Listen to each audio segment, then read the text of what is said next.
Бронхопатия или храп – большая проблема современного человека. В последние годы научные исследования свидетельствуют о том, что это заболевание относится к категории летальных, то есть заболеваний, которые могут привести к смерти. С чем это связано? Дело в том, что храп, бронхопатия начинается с затрудненного носового дыхания. И если на это вы не обращаете внимания долгое время, то это может сопровождаться появлением храпа.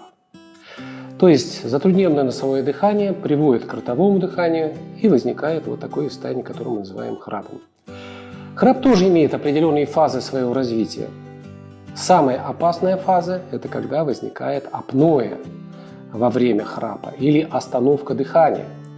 Если это остановка, она постепенно с развитием болезни будет увеличиваться.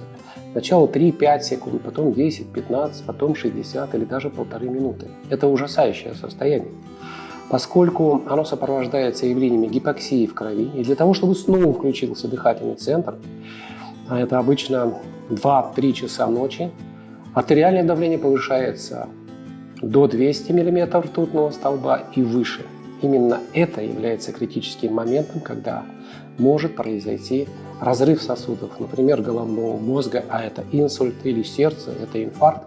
И поэтому это заболевание сейчас причислено к летальным заболеваниям.